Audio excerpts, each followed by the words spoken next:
এবার জানাবো খবরের বিস্তারিত। আর আপনাদের সাথে আছি আমি সামিয়া জান্না। দর্শক, উত্তরায় বিমান বিধ্বস্তের ঘটনায় আহতদের সবশেষ অবস্থা জানতে আমরা যুক্ত করব আমাদের দুই সহকর্মীকে। রাজধানীর জাতীয় বার্ন অ্যান্ড প্লাস্টিক সার্জারি হাসপাতালে আছেন সহকর্মী ইকবাল অনিক এবং উত্তরার উত্তরার ক্রিসেন্ট হাসপাতালে আছেন আরেক সহকর্মী রাকিব হোসেন। প্রথমে অনিকের কাছে যাব। অনিক, যেই 7টি মরদেহ এখনো শনাক্ত করা যায়নি সেগুলো বাদে বাকিগুলো তো হস্তান্তর করা হয়েছে পরিবারের কাছে, সেই 7টি মরদেহের ডিএনএ পরীক্ষা কখন হবে? সামিয়া, জাতীয় বার্ন অ্যান্ড প্লাস্টিক সার্জারি ইনস্টিটিউটে কিছুক্ষণ আগে কিন্তু স্বাস্থ্য উপদেষ্টা পরিদর্শনে এসেছেন। তিনি কিন্তু আহত শিক্ষার্থীদের দেখতে ভিতরে প্রবেশ করেছেন। এর আগে কিন্তু শ্রম উপদেষ্টা সাখাওয়াত হোসেন তিনি পরিদর্শন করেছেন। পরিদর্শন শেষে আমাদের সঙ্গে কথা বলেছেন। তিনি কিন্তু বলেছেন যে এই যে আহত শিক্ষার্থীরা রয়েছেন তাদের চিকিৎসায় সব ধরনের ব্যবস্থা নিয়েছে সরকার, এবং সেই সাথে যেসব শিক্ষার্থীদের প্রয়োজন পড়লে তাদেরকে উন্নত চিকিৎসার জন্য সিঙ্গাপুরে নেওয়া হবে। আরেকটি বিষয় যে এই যে তিনি একটি প্রশ্নও তুলেছেন যে এই যে জনবহুল একটি এলাকায় বা এলাকায় এরকম প্রশিক্ষণ বিমান উড্ডয়ন নিয়েও কিন্তু তিনি প্রশ্ন তুলেছেন। আরেকটি বিষয় বলেছেন যে এই যে বিমানের যে ব্ল্যাক বক্সটি রয়েছে সেটি পাওয়া গেলে কিন্তু এটি দুর্ঘটনা নাকি অন্য কোনো ঘটনা ঘটেছে সেটি সঠিক তথ্য পাওয়া যাবে। এর আগে সকালে কিন্তু স্বাস্থ্য অধিদপ্তর থেকে একটি সংবাদ সম্মেলন করা হয়েছে, সেখানে কিন্তু জানানো হয়েছে এখন পর্যন্ত 27 জন মারা গিয়েছেন। আর একটি বিষয় যে তার মধ্যে 20 জনের মরদেহ হস্তান্তর করা হয়েছে। 60 জনের মরদেহের এখনো পর্যন্ত পরিচয় শনাক্ত করা যায়নি, এবং ডিএনএ পরীক্ষার পর কিন্তু তাদের এই পরিচয় নিশ্চিত হলে তাদের পরিবারের কাছে হস্তান্তর করা হবে। কিছুক্ষণ আগে যেহেতু স্বাস্থ্য উপদেষ্টা ভিতরে প্রবেশ করেছেন, তিনি বের হলে তিনি কিন্তু আমাদের সঙ্গে কথা বলবেন, তখন আমরা কিন্তু আরো তথ্য জানাতে পারবো। আরেকটি বিষয় যে দুপুর 2টায় এই যে যারা আহত ভর্তি রয়েছেন তাদের কিন্তু সবশেষ তথ্য জানানো হবে, এবং এই জাতীয় বার্ন ইনস্টিটিউটে যে কয়েকজন ভর্তি তার মধ্যে 42 জন ভর্তি রয়েছেন, তার মধ্যে 3 জন ভেন্টিলেশনে আছেন আর 5 জন আইসিইউতে আছেন, এবং সিএমএইচে ভর্তি রয়েছেন 18 জন, এবং উত্তরার 2টি হাসপাতালে ভর্তি রয়েছেন 7 জনের মতো। তো এই ছিল সামিয়া আমার কাছে সবশেষ তথ্য জাতীয় বার্ন ইনস্টিটিউট থেকে। অনেক ধন্যবাদ আমাদের সাথে যুক্ত হবার জন্য। সেই সঙ্গে আমাদের সাথে আরও যুক্ত আছেন উত্তর ক্রিসেন্ট হাসপাতাল থেকে সহকর্মী রাকিব হোসেন। যেতে চাই তার কাছে। রাকিব, উত্তরা ক্রিসেন্ট হাসপাতালে আহত কতজন ভর্তি আছেন এবং তাদের শারীরিক অবস্থা এখন কি দেখছেন জানাবেন। গতকাল বিমান বিধ্বস্তের ঘটনায় আহতদের প্রায় 20 থেকে 25 জনের মতো এই উত্তরা ক্রিসেন্ট হাসপাতালে আসলে ভর্তি করা হয়, এবং প্রাথমিক চিকিৎসা নিয়ে কিন্তু অনেকেই বাড়ি ফিরেছেন, এবং এর মধ্যে সবশেষ 3 জন এই হসপিটালে গতকালকে রাতে ভর্তি ছিলেন, এবং সেখান থেকে 2 জনকে রিলিজ করে দিয়ে একজনকে সকালে রিলিজ করে। অর্থাৎ এই হসপিটালে ক্রিসেন্ট হসপিটালে এখন আর কোনো রোগী ভর্তি নেই, সবাইকে মোটামুটি রিলিজ করে দেওয়া হয়েছে। এবং হাসপাতাল কর্তৃপক্ষ জানিয়েছে যারা এখানে এসেছেন চিকিৎসা নিতে সবারই কন্ডিশন মোটামুটি ভালো ছিল, এবং 3-4 জনের কন্ডিশন খারাপ ছিল, এই কারণে তাদের আসলে বার্ন ইনস্টিটিউটে পাঠানো হয়েছে। এবং আরেকটা বিষয় একটু জানিয়ে রাখি যে এই গতকালকে বিমান বিধ্বস্তের ঘটনায় যে আহতদের মধ্যে উত্তরার হাসপাতালগুলোতে এখন পর্যন্ত মোটামুটি 7 জন ভর্তি রয়েছেন। এর ভিতরে 2-3 জনের অবস্থা পুরোপুরি আশঙ্কা মুক্ত তাদের বলতে পারছে না চিকিৎসকরা।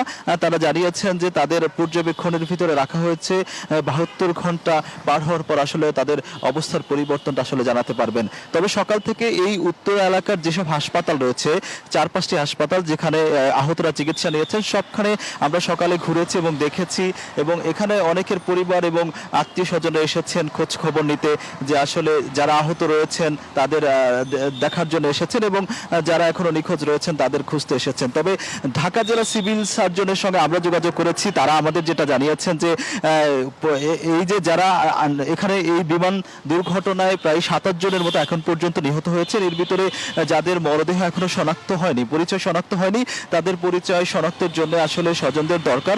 সেক্ষেত্রে আসলে যারা এখনো নিখোঁজ রয়েছেন তারা যদি সিভিল সার্জন, ঢাকা জেলা সিভিল সার্জনের সঙ্গে যোগাযোগ করেন এবং পুলিশের হটলাইনে যোগাযোগ করেন, তাহলে আসলে এই আসলে তাদের পরিচয় শনাক্ত করা সম্ভব হবে। আরেকটা বিষয় একটু জানিয়ে রাখি, এই বিমান দুর্ঘটনায় এখন পর্যন্ত আসলে 78 জন ঢাকার বিভিন্ন হাসপাতালে আসলে চিকিৎসা নিচ্ছেন।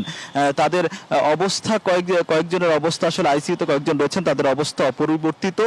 তারা আসলে এখন আসলে পুরোপুরি শঙ্কামুক্ত নন, আশঙ্কাজনক অবস্থা কয়েকজনের রয়েছেন। তবে সরকারের পক্ষ থেকে আমরা যেটা আসলে জেনেছি যে যাদের উন্নত চিকিৎসা প্রয়োজন হয়, যদি বা চিকিৎসক মনে করেন যে তাকে সিঙ্গাপুর ও ঢাকা দেশের বাইরে পাঠানো দরকার, তাহলে সেটাও তাদের আসলে চিকিৎসার ক্ষেত্রে আসলে পাঠানো হবে, সব ধরনের পদক্ষেপ নেওয়া হবে। তবে রাজধানীর উত্তরা থেকে আসলে হাসপাতালগুলো থেকে এই ছিল সবশেষ আমার কাছে। রাকিব, ধন্যবাদ আমাদের সাথে যুক্ত হবার জন্য। উত্তরার দিয়াবাড়ির মাইলস্টোন স্কুল অ্যান্ড কলেজের আজকের পরিস্থিতি জানাতে যুক্ত হচ্ছেন সহকর্মী আরিফুল ইসলাম। আরিফ, সকাল থেকে আমরা দেখেছি মাইলস্টোন স্কুল অ্যান্ড কলেজে শোক সন্তপ্ত পরিবেশ ছিল, এই মুহূর্তে সেখানে কি চিত্র দেখছেন জানাবেন। কিছুটা উত্তপ্ত অবস্থা এখন বিরাজ করছে, কারণ হচ্ছে এই জন্যই বলা, কিছুক্ষণ আগে আমরা দেখেছি আইন উপদেষ্টা এবং কি শিক্ষা উপদেষ্টা দুজনেই তারা পরিদর্শনে এসেছেন। সেই পরিদর্শনে করতে এসে ঠিক সাধারণ শিক্ষার্থীদের তোপের মুখে পড়েছেন। বলা যায় যে এই সম্মেলন কক্ষে তারা অবরুদ্ধ হয়ে আছেন। এখানে বাইরে শিক্ষার্থীরা তারা ভুয়া ভুয়া বলে তারা বিভিন্ন স্লোগান দিচ্ছেন এবং কি লাঞ্ছিত হওয়ার ঘটনাও কিন্তু আমরা দেখেছি।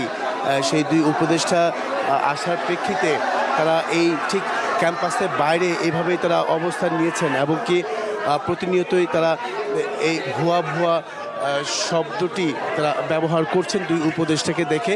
তারা বলছেন যে এখন পর্যন্ত কোনো ধরনের সমাধান বা এই ধরনের ঘটনা কিভাবে ঘটে বা আহতদেরকে কখনো আসেনি। এখানে ক্যাম্পাসের যে প্রিন্সিপাল বা শিক্ষক তিনি কিন্তু এসেছেন, আমরা একটু যেতে চাই সেখানটায় তিনি আসলে কী বলছেন শিক্ষার্থীদের উদ্দেশ্যে। যেহেতু আরেকটি বিষয় জানিয়ে রাখি যে সেই দুই উপদেষ্টার সম্মেলন কক্ষে আমরা যতটুকু জানতে পেরেছি 5 জন শিক্ষার্থীদের সমন্বয়ে একটি বৈঠক চলছে। 5 শিক্ষার্থী তারা কিন্তু সেখানে গেছে। আমি কয়েকজন স্টুডেন্টদের সঙ্গে একটু কথা বলতে চাই। সেই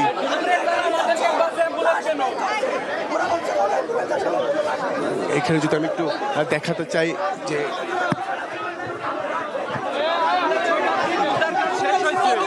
সন্ধ্যা শেষ হওয়ার পরে কেন ওরা লাশ নিয়ে যাবে, ওরা কেন অ্যাম্বুলেন্স নিয়ে আসবে? আমরা এগুলো বিচার চাই। লাশ 17টা না, এর অধিক 100-র অধিক লাশ, এই লাশগুলো বিচার চাই। এগুলো কোথায়? যারা স্বজন হারা মায়েরা আছে তাদের সন্তানদেরকে আমরা লাশ ফিরাই দিব, এই লাশগুলো চাই আমরা। এই যে আজকে যে ভুয়া ভুয়া বলছেন, ভুয়া কেন বলছেন? ভুয়া, তারা আমাদের সামনে লাশ বের করছে কিন্তু বলছে 19টা। তারপর শিক্ষা ব্যবস্থা তারা এটা নিয়ে কোনো অ্যাকশন নিচ্ছে না। বড় বড় কর্মকর্তারা চুপ করে আছে। কেন চুপ করে থাকবে? ছোট ছোট বাচ্চারা মারা গেছে, তাদের কি দোষ? তাদের তো বিচার চাই। আর এখানে তাদের মারা গেছে এটা অ্যাক্সিডেন্ট হলে বুঝলে সঠিক তথ্য বাংলাদেশের মানুষ জানতে হবে, সারা বিশ্ব জানতে হবে। লাশ নিয়ে কোনো রাজনীতি এখানে চলতে চাই, লাশ নিয়ে কোনো রাজনীতি চলতে চাই। আমাদের দুই উপদেষ্টা তো এসেছেন, তারপরে আইন উপদেষ্টাকে কেন রুমের ভিতরে কথা বলতে হবে? আইন উপদেষ্টা ওপেনলি কথা বলবে। দরজা 4 দেয়ালের মাঝখানে কোনো কথা আমরা মানি না। লাশ নিয়ে রাজনীতি চলবে না, লাশ নিয়ে কোনো রাজনীতি আমরা মানি না। রুমে কেন সিদ্ধান্ত হবে? সিদ্ধান্ত হতে হবে মাঠে, কলেজ ক্যাম্পাসে সিদ্ধান্ত হবে, রুমে সিদ্ধান্ত হবে। সরকার দায়ী, সরকার নিজের দায়ী, কারণ এই যে ভাঙড়ি যে ব্যবস্থাগুলা সমস্ত ব্যবস্থার জন্য সরকার দেয় এবং এই প্রতিটা বাচ্চার মৃত্যুর জন্য 5 কোটি টাকা ক্ষতিপূরণ দিতে হবে। এই যে সন্তানের বাবা মা যে নষ্ট হয়েছে, সেনাবাহিনীকে নিতেই হবে। সেনাবাহিনী আমাদের শিক্ষকদের গায়ে হাত তুলছে, সেনাবাহিনীর গায়ে হাত তুলছে। ওনার জানটা দিয়ে দিবে। আমরা শুনতে চাই উনি কি জানটা দিয়ে যাবে এখান থেকে গতকালকে রাতে 2টা বাজে এখানে অ্যাম্বুলেন্স হেলিকপ্টার আছে তিনটা হেলিকপ্টার আছে। 3টা প্রথম 10টা আসতে হয়েছে, ওইখানে 10টা গেছে। আর আমরা যারা হোস্টেল স্টুডেন্ট তারা তো প্রথমে আইছি, তারা প্রথমে আইসে প্রায় তাদের সামনে থেকে 10 থেকে 20টা লাশ হবে। এখানে 20টা, মোট আপনার 50 থেকে 60 প্লাস মারা গেছে, কিন্তু এখানে প্রকাশ করতেছে মাত্র 20 জন। আর সেনাবাহিনীর অফিসিয়াল পেজ থেকে আপনাদের প্রকাশ করা হয়েছে 9 জন মাত্র, কিন্তু এখানে মারা গেছে 80 প্লাস স্টুডেন্ট। কিন্তু তাদের সঙ্গে কেন হাইড করা হয়েছে? আপনার যে মিডিয়ার লোকও তো হাইড করে জিনিসটা। আমরা আপনাদের কথা নিয়েছি, ধন্যবাদ, অসংখ্য ধন্যবাদ। এখানে আমি দেখাতে চাই যে এখানে উত্তেজিত শিক্ষার্থী তাদের কাছে কি আসলে জানতে চাই তাদের যে আজকে এই ভুয়া স্লোগান আমি যদি একটু দেখানোর চেষ্টা করব।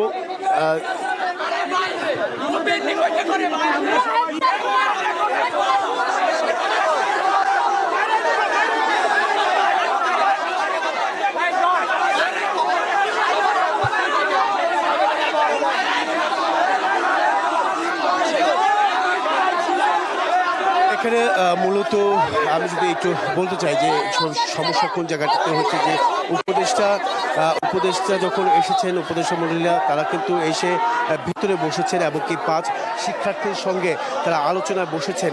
সেই প্রতিনিধি তারা কিন্তু গিয়েছেন ভিতরে, সেখান থেকে আলোচনার মাধ্যমে তাদের যে দাবি দাওয়াগুলো আছে সেই দাবি দাওয়া বিষয়ে সেখানে আলোচনা করা হচ্ছে। এবং কি আরেকটি যে বিষয় তারা বরাবর বলছেন যে সেই আইন উপদেষ্টা আসিফ নজরুল কেন ভেতরে প্রবেশ করেছেন, কেন সাধারণ শিক্ষার্থীদের সঙ্গে তিনি কথা বলেননি, তিনি এসি রুমে বসে সেখানে আসলে আলোচনার কিছু নেই, সেই বিষয়টা কিন্তু বলছেন। আমি যদি একটু সেখানকার পরিস্থিতি একটু দেখাতে চাই, সেখান থেকে 5 জন সদস্যের এক প্রতিনিধি সেখানে কিন্তু গিয়েছে। আমি একটু কথা বলার চেষ্টা করব, যদি শিক্ষার্থীদের কাছে গিয়ে যদি আমি একটু কথা বলার চেষ্টা করি। আচ্ছা, এখানে তো আপনাদের তো 5 জন প্রতিনিধি গেছে, 5 জন একজন গেছে, মারুফ কলেজের। আমরা চাই যে ক্রীড়া উপদেষ্টারা আমাদের সবার সামনে বলুক, আমরা কি আমাদের দাবি ওনারা শুনুক, কারো একার সাথে চলবে না।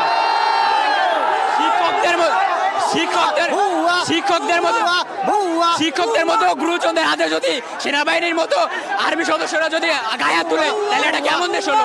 একজন সম্মানপ্রাপ্ত টিচারদের যদি গায়ে হাত তুলে, তাহলে এটা তো কোনো আপনার মানব ভিতরে পড়ে না। কালকে যে মর্মাহত যে ঘটনাটা ঘটছে, এরপরে যে শিক্ষকদের হাতে গায়ে ধরে, এর প্রতিবাদে কি হবে?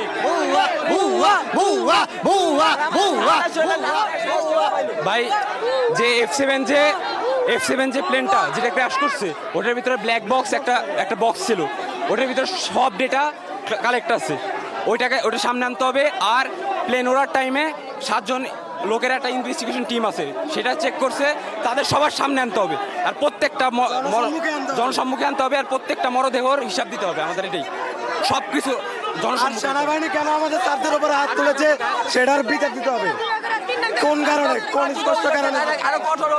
এখানে দেখতে পাচ্ছেন যে দুটা এখানে 2 পক্ষ হয়ে গেছে, বলা যায় যে এক পক্ষ আসলে ভিতরে প্রবেশ করার চেষ্টা করছে, আর পক্ষ চাচ্ছেন এটা সুষ্ঠুভাবে সমাধান হওয়ার, যাতে করে কোনো ধরনের সমস্যার সৃষ্টি না হয়, বিশৃঙ্খলা পরিস্থিতি তৈরি না হয়, সেই বিষয়গুলো কিন্তু তারা বলছেন। এবং কি যে শিক্ষার্থীরা যারা উপযুক্ত হয়ে আছেন তারা মূলত বাইরে কিন্তু বলছেন বাইরে গিয়ে এই ধরনের স্লোগান দেওয়ার জন্য, যেহেতু সেখানে শিক্ষার্থী অন্যান্য যে শিক্ষার্থী রয়েছেন সেই উপদেষ্টার সঙ্গে তারা কিন্তু সংবাদ সম্মেলন কক্ষে তারা কিন্তু বসেছেন। সেই বিষয়গুলো কিন্তু আমরা দেখেছি। আমরা একটু কথা বলতে চাই আমরা একটু কথা বলতে চাই তাদের সাথে।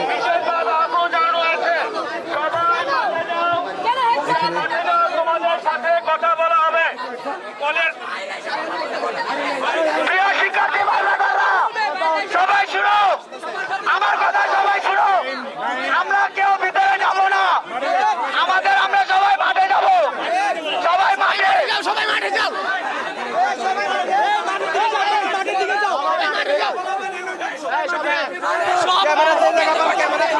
সেনাবাহিনীকে মাপ চাইতে হবে।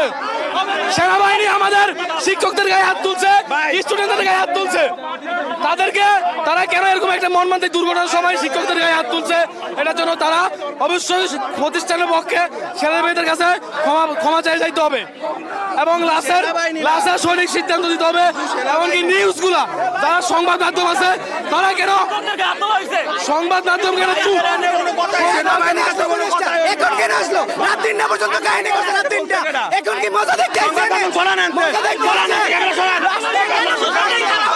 কেন চুরি করা হবে? লাশ কেন চুরি করা হবে? রাত্রে কেন লাশ নিয়ে চলে যাওয়া হবে? লাশ নিয়ে কেন দূরে নিতে হবে?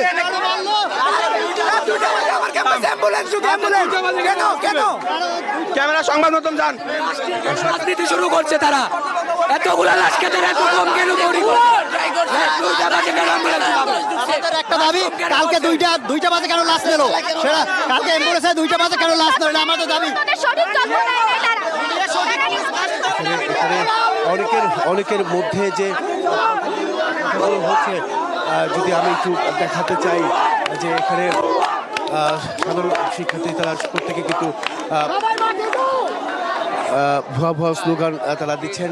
ইতিমধ্যেই আমরা একটু বলতে চাই যে এখানে আসলে পরবর্তীতে কী ধরনের সমস্যা বা এই সমস্যার সমাধানে যে দাবিগুলো আছে শিক্ষার্থীদের, সেই দাবিগুলো আসলে কতটুকু বাস্তবায়ন করবে, সেই বিষয়গুলো সাধারণ সবার সামনে এসে উন্মুক্ত জায়গায়, খোলা জায়গায় সবার সামনে সেই উপদেষ্টাদের কথা বলার জন্য কিন্তু তারা দাবি করছেন। এমনকি তারা বলছেন যে এখন পর্যন্ত কোনো সংশ্লিষ্ট কেউ কিন্তু ক্ষমা চায়নি।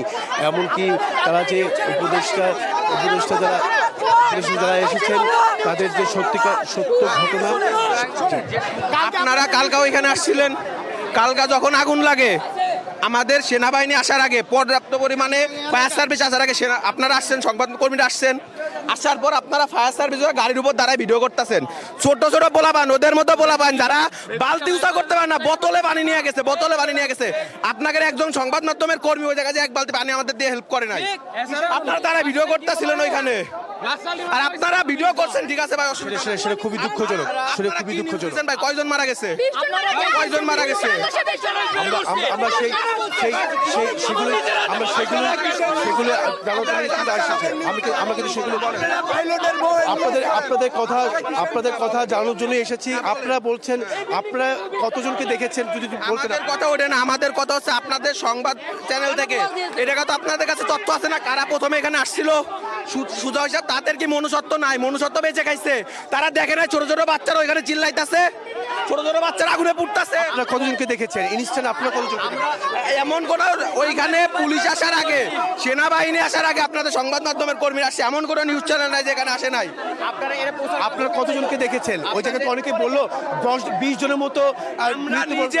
আমরা নিজে ঢুকে সেনাবাহিনীর সাথে অন্তত 15 থেকে 20টা লাশ আপনার ব্যাগে করে নিয়ে গেছি গাড়ির ভিতরে। এখনো আমরা যখন বেরোই এমন লাশ আছে ভাই, দললে হাতে চলে আসবে, লাশগুলা উঠানোর কায়দা নাই।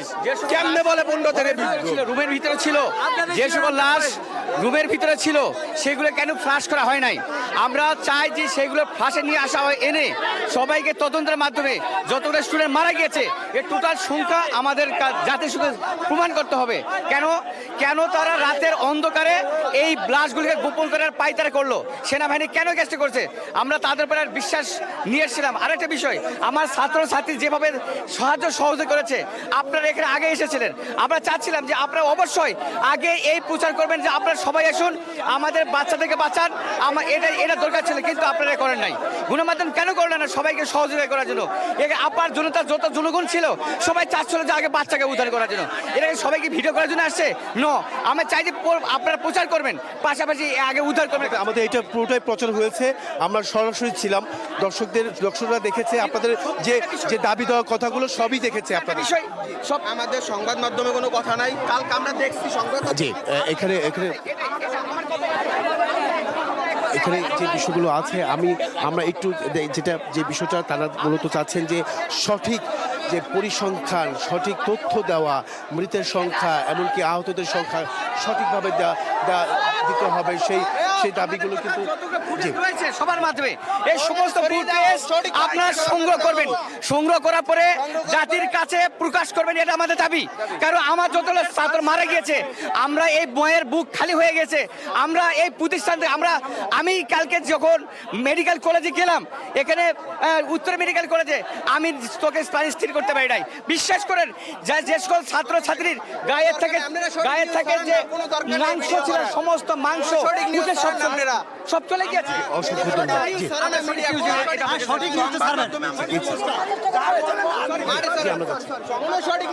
শুনছিলেন যে এখানে সকলেই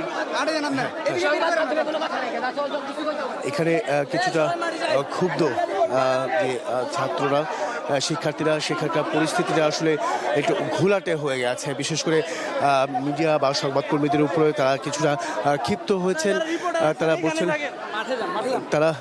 তারা যেখানে বলছেন যে তারা মূলত সঠিক তথ্য প্রদান করার কথা কিন্তু তারা জানিয়েছেন।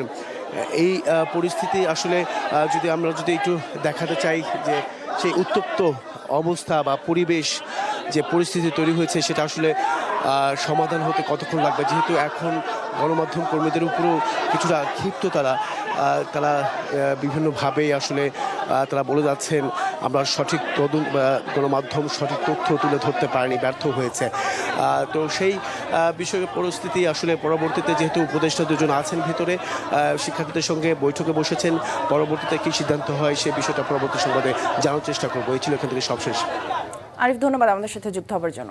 জেলায় জেলায় সংকট সমস্যা, তা থেকে উত্তরণের চ্যালেঞ্জ আর সম্ভাবনার কথা তুলে ধরতে চলছে ডিবিসি এক্সপ্রেস। বিশেষ এই আয়োজনে মতামত থাকছে তৃণমূল থেকে শুরু করে নীতি নির্ধারকদের। ডিবিসি এক্সপ্রেস আজ সারাদিন আছে মৌলভীবাজার জেলায়। সিএসআরএম ডিবিসি এক্সপ্রেসে এই মুহূর্তে আমরা আছি মৌলভীবাজারে, ঠিক সদর উপজেলার মনু নদীর পাড়ে। যে মনু নদী করে ব্যবসা বাণিজ্যের যত ধরনের জাহাজ, নৌপথ, লঞ্চের মালামাল আসতো এখানে, যে প্রাণচাঞ্চল্য ভরে দিত এই মনু নদী এখনো মানুষের মনোমুগ্ধকর পরিবেশ আমরা দেখছি। কিন্তু এই মনু নদী অনেক সময় মনোপীড়ার কারণ হয়ে দাঁড়ায় এখানকার এলাকাবাসীর। আমি জানতে চাইবো যে পাহাড়ি ঢল যখন আসে আপনাদের মনু নদীতে তখন কি অবস্থা হয়, বিশেষ করে পানি উপচে পড়ে বা লোকালয়ে প্রবেশ করে তখন কি ধরনের সমস্যা হয় আপনাদের? দেখেন, এই মনু নদী হচ্ছে আমাদের মৌলভীবাজারবাসীর দুঃখ এবং আনন্দ। 1976 সালে এই নদীকে কেন্দ্র করেই হাওর কাউয়াদিকিতে বাংলাদেশের দ্বিতীয় বৃহত্তম কৃষি উন্নয়ন প্রকল্প মনু সেচ প্রকল্প করা হয়েছে। এই কারণে এই নদীটা ভরে গেছে, এরপর থেকে ভরে গেছে বৃষ্টির সময়ে। এটা উৎসমূল উজানে ভারতের ত্রিপুরা, মিজোরামে উজানে বৃষ্টি হলেও এই নদী এদিকে বৃষ্টি না হলেও দুকুল বেশে বন্যা হয়ে যায়। মনু সেচ প্রকল্পের পুনঃ সংস্কার বা অ্যাসেসমেন্ট এবং এই নদী খনন করতে হবে। এরপরে আর খনন হয় নাই, বারবার টাকা আসছে, লুপাট হয়ে যায়। মনু খনন করে 12 মাস এই নদীতে নৌকা চলাচলের উপযোগী একটা পরিবেশ। এখানে আরেকজন আছেন, পরিবেশ নিয়ে আপনারা কাজ করছেন, এই এলাকা সচেতন মানুষ, তো আপনি কি মনে করছেন এটা কিভাবে সমস্যার সমাধান হতে পারে বা কি ধরনের সমস্যাটা হয় আপনার যখন অতিরিক্ত পানিতে ভরে যায় এই নদীটা? আমরা দীর্ঘদিন ধরে আন্দোলন করছি যে মনু নদী খননের জন্য এবং আমাদের বাঁধ রক্ষার জন্য, কিন্তু আমরা সেভাবে কার্যকর কোনো পদক্ষেপ আমরা দেখছি না। আমরা আশা করছি যে অনতিবিলম্বে মনু নদী খনন করা হবে এবং বাঁধ রক্ষা করা হবে। আমাদের যারা আমরা শহরে বসবাস করছি বা গ্রামে যারা বসবাস করছে বিভিন্ন দিকে ভেঙে যায়, তো সেই অবস্থা থেকে আমাদেরকে রক্ষা করা হবে, মনু নদীকে সংস্কার করা হবে।